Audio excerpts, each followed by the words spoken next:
আসসালামু আলাইকুম বন্ধুরা, আজকে আমি তৈরি করব মিষ্টি দই। আর মিষ্টি দইয়ের কথা শুনে অবশ্যই অনেকের জিভে জল এসে গেছে।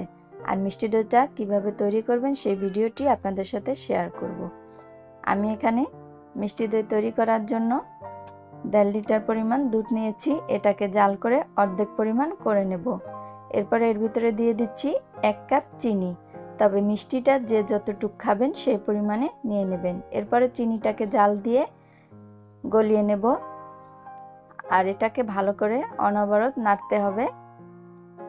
এরপরে এটাকে আমি এক চুলায় রেখে আরেক চুলাতে আমি একটা ক্যারামেল তৈরি করে নেব। আর ক্যারামেল তৈরি করার জন্য এখানে আমি 2 টেবিল চামচ চিনি দিয়ে দিচ্ছি। এরপরে এটাকে দেখুন চিনিটা আস্তে আস্তে গলে যাচ্ছে।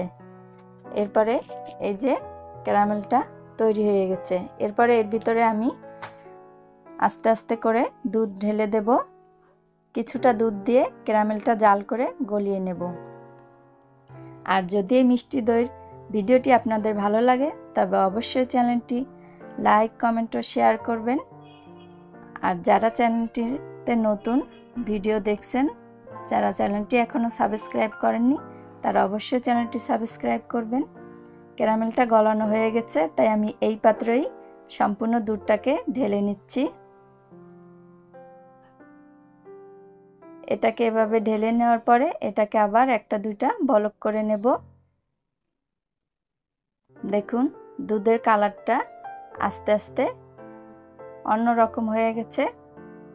এরপরে এটাকে তুলে ঠান্ডা করে নেব। দুধটা ঠান্ডা হয়ে গেছে। এর ভিতরে একটা আঙ্গুল চুবিয়ে দিচ্ছি। আঙ্গুলটা আপনি 10-12 মিনিট পরিমাণ রাখলে আপনারা দেখবেন। এরপরে নিয়ে নিচ্ছি এখানে 1/2 কাপ টক দই।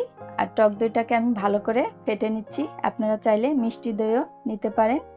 এরপরে দুধটাকে আর টক দইটাকে একসাথে মিক্স করে নেব। এটা এভাবে ভালো করে মিক্স করে নেওয়ার পরে যে পাত্রে দই তৈরি করব সেই পাত্রে ঢেলে নেব। এটাকে এইভাবে ঢেলে নেওয়ার পরে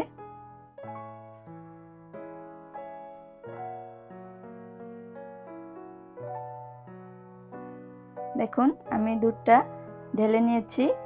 এরপর এটাকে একটি কাগজ দিয়ে আমি এভাবে মুখটাকে আটকিয়ে দেব। আপনারা চাইলে এখানে ঢাকনা দিয়েও ঢেকে দিতে পারেন অথবা র্যাপিং পেপার দিয়েও ঢেকে দিতে পারেন।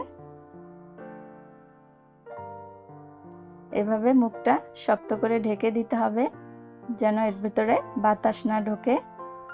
এরপরে এদিকে আমি চুলাতে একটা পাত্র গরম করে নিয়েছি। নেওয়ার পর একটা স্ট্যান্ড বসিয়ে দিচ্ছি। এরপরে দিয়ে দিচ্ছি একটি মোটা তোয়ালেটা দিয়ে সুন্দর করে বিছিয়ে নিচ্ছি। এটা সামান্য গরম হয়ে গেছে। এরপরে দিয়ে দিচ্ছি দইয়ের টালিটি। তবে একটু সাবধানে করবেন, হাঁড়িটা গরম থাকে, হাতে যেন না লাগে। এবার এটাকে ভালো করে ঢেকে দিচ্ছি। আর চুলার আঁচটা একদম লো রাখবেন যেন এই তোয়ালে বা কাপড়টা না পুড়ে যায়। এবার ঢাকনা দিয়ে ঢেকে রাখবো আর 1-1.5 ঘন্টা অপেক্ষা করব। 1-1.5 ঘন্টা পর এটাকে নামিয়ে বাইরে টেম্পারেচার রেখে 5-6 ঘন্টা নর্মাল ফ্রিজে রেখেছি। দেখুন দইটা একদম পুরো তৈরি হয়ে গেছে। কেটে দেখাচ্ছি। যারা চ্যানেলটি এখনো সাবস্ক্রাইব করেনি অবশ্যই সাবস্ক্রাইব করবেন। আজকের মতো বিদায় নিচ্ছি। আসসালামু আলাইকুম।